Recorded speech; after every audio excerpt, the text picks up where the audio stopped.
নমস্কাৰ আপোনালোক সকলোকে পুনৰবাৰ আপোন নিউজৰ অন্য এটা ভিডিঅ'লৈ স্বাগতম জনাইছোঁ। আজি আপোনালোকৰ কাৰণে অসম চৰকাৰৰ ফালৰ পৰা ঘোষণা কৰা প্ৰায় ৩টাকৈ ভাল খবৰ লৈ আহিছোঁ।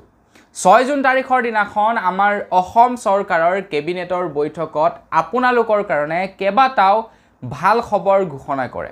এটা গোটেইখিনি বিষয়ে আপোনালোকক নজনাও, কিন্তু ৩টা ভাল খবৰৰ বিষয়ে জনাম যিকেইটা আপোনালোকক খুবেই প্ৰয়োজনীয় বা আপোনালোকৰ কাৰণে সেই ৩টা খুবেই ভাল খবৰ। তো সেইকেইটাৰ বিষয়ে মই আজি আপোনালোকক এইটো ভিডিঅ'তে জনাম।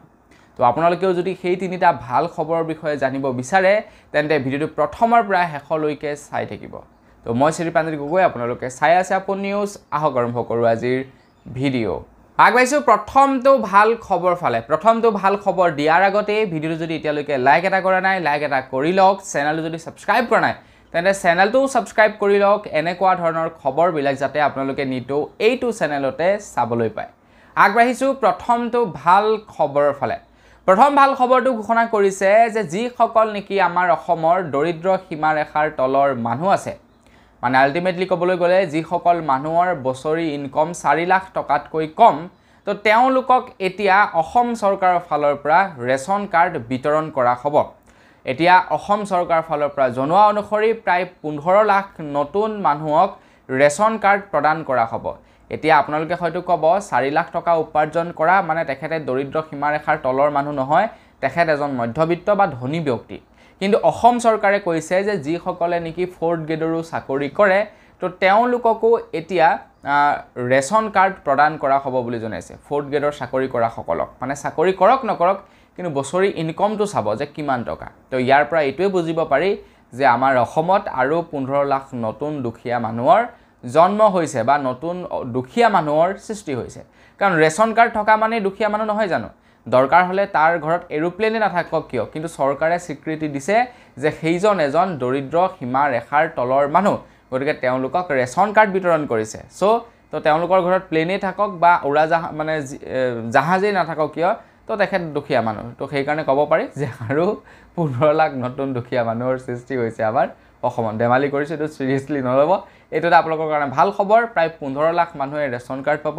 তো 15 লাখ মানুহে ৰেচন কাৰ্ড পোৱা মানে তেওঁলোকে আয়ুষ্মান ভাৰতৰ সুবিধা লাভ কৰিব আৰু বিভিন্ন চৰকাৰী আঁচনি লাভ কৰিব। আগবাঢ়িছোঁ ইয়াৰ পাছৰটো খবৰ ফালে। ইয়াৰ পাছৰ খবৰটো ওলাইছে গাঁও পঞ্চায়তৰ ওপৰত। এতিয়া গাঁও বা পঞ্চায়তৰ সীমাৰেখা নিৰ্ধাৰণ কৰা হ'ব বুলি কৈছে, পুনৰ নিৰ্ধাৰণ কৰা হ'ব। মানে আপোনালোকে হয়তো দেখা পায় কোনোবা এটা পঞ্চায়তৰ এটা নিৰ্দিষ্টলৈকে এলেকা থাকে, বোলে এইডোখৰলৈকে আমুক পঞ্চায়ত পৰে, এইডোখৰৰ পৰা তামুক পঞ্চায়ত পৰে। তো এতিয়া কি হৈ গৈছে, মানুহবিলাকৰ ঘৰবিলাক বাঢ়ি গৈছে, মানে এটা পঞ্চায়তৰ আণ্ডাৰত মানুহবিলাক বাঢ়ি গৈছে, মানুহৰ ঘৰ বাঢ়ি গৈছে, জনসংখ্যা বৃদ্ধি পাই গৈছে, যাৰ ফলত নেকি এজন ৱাৰ্ড মেম্বাৰৰ ওচৰত বেছিকৈ মানুহ পৰি গৈছে। সেই ৱাৰ্ড মেম্বাৰজনে ভালদৰে কাম কৰিব পৰা নাই। তাৰ লগে লগে কিছুমান ৱাৰ্ড মেম্বাৰৰ কথাটো নকওঁৱেই, আৰু মুখ্যমন্ত্ৰীতকৈও বেছি তেওঁলোকৰ লেভেল থাকে।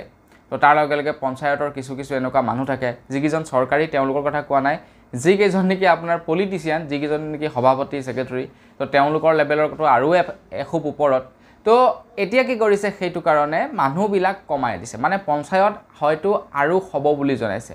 আগষ্ট মাহৰ ভিতৰত আমাৰ অসমৰ গাঁও পঞ্চায়তৰ সীমা নিৰ্ধাৰণ কৰা হ'ব, সীমা পুনৰ নিৰ্ধাৰণ কৰা হ'ব। মানে আল্টিমেটলি ক'বলৈ গ'লে হয়তো পঞ্চায়ত আৰু বহিব, নতুবা এতিয়া মানে মানুহক পঞ্চায়তবিলাকত ভাগ কৰাই দিব, হয়তো ৱাৰ্ড মেম্বাৰ বৃদ্ধি কৰি দিব, কিবা নহয় কিবা কৰিব। আৰু এই বছৰৰ নৱেম্বৰ মাহত পঞ্চায়ত ইলেকশ্যন হ'ব বুলি জনাইছে। আগবাঢ়িছোঁ ইয়াৰ পাছৰটো আৰু একেবাৰে শেষৰটো ভাল খবৰৰ ফালে। একেবাৰে শেষৰটো ভাল খবৰ ওলাইছে যিসকল মহিলাই নেকি অৰুণোদয় আঁচনিৰ পইচা নাপায়, তো তেওঁলোকৰ কাৰণে এটা ভাল খবৰ ওলাইছে। লোকসভা নিৰ্বাচনৰ যেতিয়া প্ৰচাৰ চলাই আছিলে মন্ত্ৰী হিমন্ত বিশ্ব শৰ্মাদেৱে, তো তেখেতে কৈছিলে যে অসমৰ যাৰ ঘৰত যি মহিলাৰ নামত ৰেচন কাৰ্ড আছে প্ৰত্যেককে অৰুণোদয় আঁচনিৰ পইচা বিতৰণ কৰিব বুলি মন্ত্ৰী হিমন্ত বিশ্ব শৰ্মাদেৱে লোকসভা নিৰ্বাচনত প্ৰচাৰ চলাই আছে। তো লোকসভা নিৰ্বাচনৰ যেতিয়াই নেকি ৰিজাল্ট ঘোষণা কৰিলে, 4 তাৰিখৰ দিনাখন ৰিজাল্ট ঘোষণা কৰিছে, আৰু 6 তাৰিখৰ দিনাখন আমাৰ অসমৰ মুখ্যমন্ত্ৰী ডক্টৰ হিমন্ত বিশ্ব শৰ্মাদেৱে আমাৰ অসমৰ কেবিনেটৰ যিমানখিনি মন্ত্ৰী আছে সকলোৰে লগত এখন বৈঠকত মিলিত হয় আৰু জনায় যে এখন কমিটি গঠন কৰিবৰ কাৰণে যিখন কমিটিয়ে উচিত মানুহক অৰুণোদয় হিতাধিকাৰী বনোৱাত যাতে সহায় কৰে এতিয়া চাৰ্জশ্বিট দাখিল কৰিবলৈ কৈছে মানে কোনখন গাঁৱত কিমানজন উচিত পাব লগা মহিলা আছে তো তাৰ লিষ্ট জাৰি কৰিবলৈ কৈছে সেই কমিটিটোক আৰু শীঘ্ৰেই তেওঁলোকক পইচা ভৰাই দিব তো অৰুণোদয় আঁচনিৰ কাৰণে এপ্লাই কৰাৰ প্ৰয়োজন নাই আৰু আপোনালোকৰ যদি ৰেচন কাৰ্ড থাকে আপোনালোকে অৰুণোদয় আঁচনিৰ পইচা নিজেই পাব খালি আপোনালোকক প্ৰয়োজন হ'ব এটা ডিবিটি একাউণ্টৰ যদি ডিবিটি একাউণ্ট নাথাকে তেতিয়া কিন্তু পইচা আপোনালোকে নাপাব গতিকে ডিবিটি একাউণ্ট এটা ক্ৰিয়েট কৰি ল'ব তো ডিবিটি একাউণ্ট ক'ত ক্ৰিয়েট কৰিব সেইটো এটা ডাঙৰ কথা তো ডিবিটি একাউণ্ট খুলিব পাৰিব আপোনালোকে আপোনালোকৰ ওচৰৰ যিকোনো এটা পোষ্ট অফিচত নতুবা এয়াৰটেল পেমেণ্ট বেংকত আপোনালোকে ডিবিটি একাউণ্ট খুলিব পাৰে এই দুটাতে খুলিব পাৰে বেলেগত খুলিব নোৱাৰে গতিকে ডিবিটি এটা খুলি ল'ব আৰু তাৰ লগে লগে এটা আপোনালোকক বোনাছ খবৰ দি থৈ যাওঁ যে আমাৰ অসমৰ যিসকল নেকি নিবনুৱা যুৱক যুৱতীক অসম চৰকাৰৰ ফালৰ পৰা 1 লাখ টকাকৈ দিয়াৰ কথা কৈছিলে তো শীঘ্ৰেই সেই 1 লাখ টকাটো দিব বুলি জনাইছে তো দেখা যাওক কেতিয়ালৈকে দিয়ে বিধানসভা নিৰ্বাচনৰ আগে মুঠতে দি দিব আৰু তো চিন্তা কৰিব নালাগে 26 চনৰ আগে আপোনালোকে সেই পইচাবিলাক পাই যাব সববিলাক বাকি এফালে মহিলাসকলক 10000 টকাকৈ দিয়াৰ কথা আছে তো সেইবিলাকো দিব সেইবিলাক হয়তো পঞ্চায়ত ইলেকশ্যনৰ আগে সোমাব বাকি 1 লাখ টকাটো হয়তো বিধানসভা নিৰ্বাচনৰ আগে সোমাই যাব তো বন্ধু বান্ধৱীসকল বস আজিৰ ভিডিঅ' জনাবলগীয়া খবৰ ইমানেই আছিলে খবৰ কেইটা জানি আপোনালোকৰ কেনেকুৱা লাগিলে ভাল খবৰ কেইটা জানি কেনেকুৱা লাগিলে কমেণ্ট এটা কৰি জনাব যদি ভাল লাগিলে লাইক এটা কৰিবলৈ নাপাহৰিব চেনেল যদি সাবস্ক্ৰাইব কৰা নাই সাবস্ক্ৰাইবটো কৰি ল'ব পুনৰ এটা ভিডিঅ' লগ পোৱাৰ খালি ভিডিঅ' মাগিছোঁ ধন্যবাদ জয় অসম